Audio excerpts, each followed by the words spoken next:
Perjuangan aktor Yama Carlos untuk mendapatkan hak asuh putranya Marco Armando Blesio Carlos akhirnya berbuah manis. Kemarin siang Pengadilan Negeri Tangerang menjatuhkan putusan atas gugatan cerai dan hak asuh anak yang diajukan Arvita Dwi Putri. Majelis Hakim mengabulkan gugatan cerai Arvita atas Yama. Namun untuk hak asuh anak, pihak penegak keadilan menganggap Arvita tidak layak mendapatkan hak asuh putra semata wayangnya itu. Memang baru selesai dibacakan putusan gugatan perceraian antara saudari Arvita dengan Yama Carlos. Mungkin rekan-rekan media tidak bisa tadi mendengarkan, perlu kami jelaskan bahwa majelis telah memutuskan ada dua pokok, yaitu perceraian itu dikabulkan.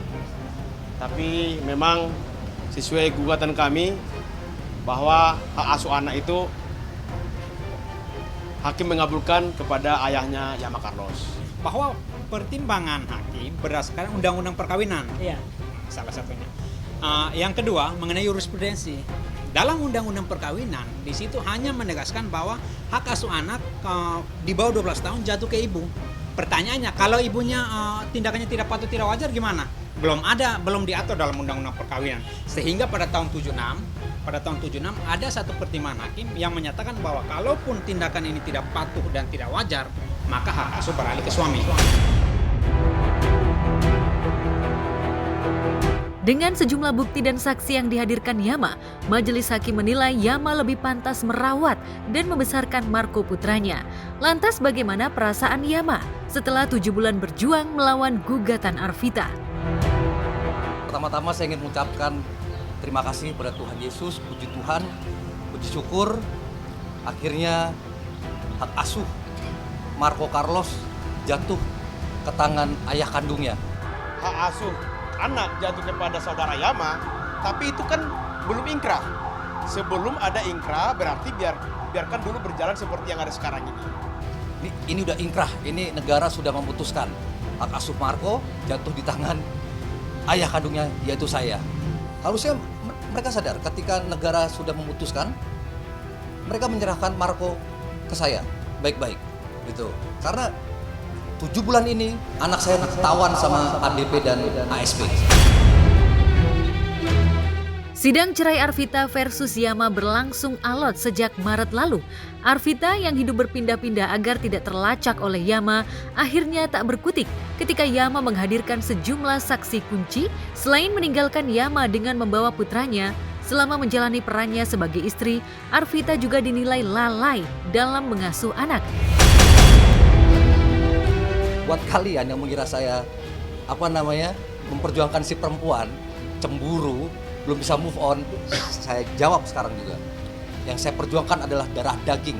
Mengenai perasaan saya bersama si ADP sudah lama hilang. Bahkan hitungan tahun. Karena apa? Karena kelakuannya terhadap saya. Tapi saya masih bertahan.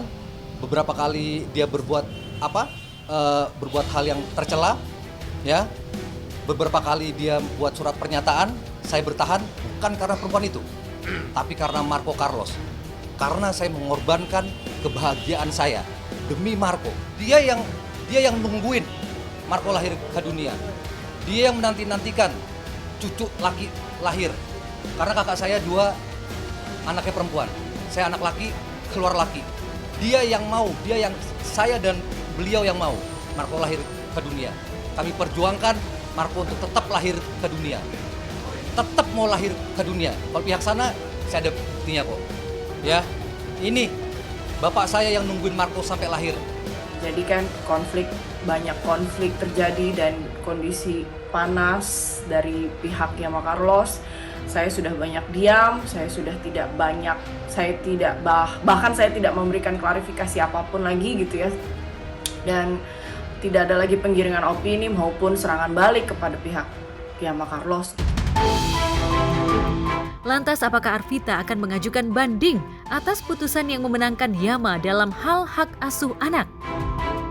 Apabila hak asuh anak jatuh kepada tangan Yama, yang akan saya lakukan adalah mengajukan banding. Oh tidak ada, kami tidak ada memprediksi, tapi sesuai di media sebelumnya, di berita sebelumnya bahwa klien kami kan sudah menyampaikan seandainya itu ada pertanyaan media ya, saya juga lihat di berita bahwa seandainya bahwa hak asuh anaknya tidak dikabulkan kepada ibunya, maka saudara Arvita menyampaikan di media itu bahwa dia akan banding katanya. Tapi itu pun nanti tidak bisa kita pastikan. Mungkin kami akan pastinya berdiskusi lebih lanjut. Perkara mengajukan banding memang sudah diungkap oleh Arvita beberapa waktu lalu. Sebagai ibu, ia akan terus berjuang menghadapi kubu Yama. Di sisi lain, kubu Yama berharap Arvita tidak mengajukan banding karena khawatir berdampak pada sisi psikologis Marco di kemudian hari. Yama tidak ingin Marco melihat bukti digital tentang perseteruan orang tuanya dalam mendapatkan hak asuh. Lalu benarkah karena dendam pada Arvita yang tak memperbolehkannya bertemu Marco seorang diri, Yama mengajukan syarat khusus bila Arvita ingin bertemu putranya? Apakah syarat itu memberatkan Arvita? Mau nggak mau, ini negara sudah memutuskan.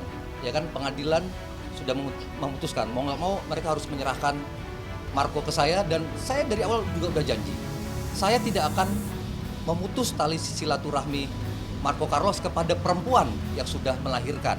Itu janji saya. Saya tidak punya wewenang untuk memutuskan tali silaturahmi Marco dengan si perempuan yang sudah melahirkan. Saya pribadi nih, meskipun saya penuh dosa, tetap hati dan pikiran saya tidak boleh memutus tali silaturahmi Marco dengan perempuan yang sudah melahirkan dia, apapun itu. Tapi ini karena sudah negara yang memutuskan, saya punya hak, punya wewenang untuk memantau.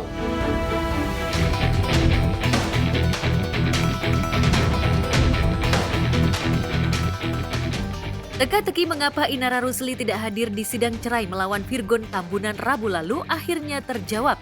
Ternyata pada saat kubu Virgon mendatangkan 2 saksi ahli di Pengadilan Agama Jakarta Barat yang kesaksiannya menyudutkan Inara tengah berbaring di IGD sebuah rumah sakit akibat gangguan pernafasan yang dideritanya.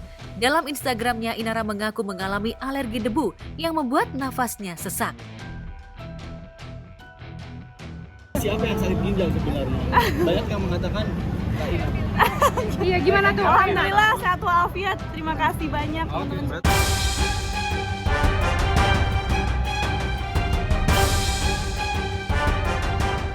Karena gangguan pernafasan ringan, Inara sudah diperbolehkan pulang sejak Kamis kemarin. Brand ambasador di perusahaan kosmetik milik Dr. Richard Lee ini sudah bekerja kembali seperti biasa. Senang, capek, tapi senang nggak tekanan batin. Alhamdulillah baik lagi, semua rezeki udah Allah yang atur, Allah udah takdirin rezeki kita. Mau apapun itu, nggak ada nama istilah rezeki dipatok ayam atau rezeki direbut orang atau gimana, nggak ada. Semua udah ada jalannya dari Allah, semua udah ada takdirnya dari Allah.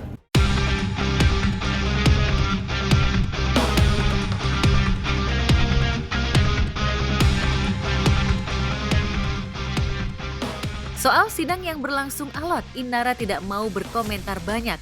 Kesaksian 2 orang saksi ahli yang merupakan dosen dari sebuah universitas negeri bergengsi yang menerangkan nafkah dan hadanah anak sesuai syariat Islam memang seolah menampar Inara yang terkesan meminta nafkah anak plus biaya perawatan atau hadanah anak yang nilainya cukup fantastis, ratusan juta per bulan. Hal itulah yang membuat kubu Virgon terutama Eva Manurung dan Feby Carol, ibunda dan kakak kandung Virgon, terang-terangan mengecam Inara. Bener ya Kak semua? Berarti kalau per bulan ngasih ke Demokrat 2 juta. Tanya aja lagi yang saya bersangkutan. Bukan bilang yakin, tapi kita sedang mengupayakan. Karena dari untuk anak kita ngerasa kita juga berhak, kita juga pantas. Karena cara mendidiknya yang perempuan menurut kami cukup keras untuk anak seusia masih kecil ya, seperti KDRT kepada anak. Ya. Tapi komunikasi sama mertua gimana sampai sekarang? Udah nengokin cucu belum sih mertua sendiri? Belum. Belum nengokin? Belum. Tapi kalau Virgon sendiri gimana? Dia udah nemuin anaknya. Udah nemuin. Ya. Terus anak-anak sendiri gimana? Mungkin mau Anak-anak pastinya seneng lah ketemu dedinya. Nggak pernah ngebatasin, cuma ngasih tahu bahwa kalau mau ke rumah setidaknya ya diperbaikilah cara komunikasi dengan aku, ibunya anak-anak. Pernah lu saya keras lu. Aduh, demi Allah, demi Yesus Kristus Tuhan yang saya sembah nih. Saya nggak pernah keras sama dia. Emang Momi karakternya emang seperti nggak ini, jadi pernah terlihat saya keras galak sama gitu. dia. Padahal mah enggak, hatinya baik. Biasa orang Sumatera. Tapi terakhir di upload itu, Saya ngamuk beneran. Sampai saya ngomong semuanya. 5 kali lagi kau nikah, kau nggak bakalan dapat mertua kayak aku baiknya. Pernah nggak kau kusenggol? Kau ngasih uangku aja 300 aku diam. Nggak pernah aku masalahin, yang penting kalian bahagia. Oh nggak tahu ya. Kenyataannya dia aja nggak mau tinggal bareng sama ibunya, nggak tahu kenapa. Ya terserah aja. Mau orang mau beranggapan apa, yang jelas aku kalau misalkan ini nggak ada perasaan dendam, nggak ada perasaan benci, karena memang murni urusan aku ya sama Ridwan aja. Selain lebih dari itu ya aku nggak ada urusan, karena memang internal itu rumah tangga kan yang tahu aku berdua sama Ridwan. Jadi kalau yang lainnya mau ikut nyumbang suara sengau, suara sumbang, aku nggak ada bagian. Aku serahin lagi ke Allah, karena ya nggak ada daya dan kekuatan tanpa pertolongan Allah.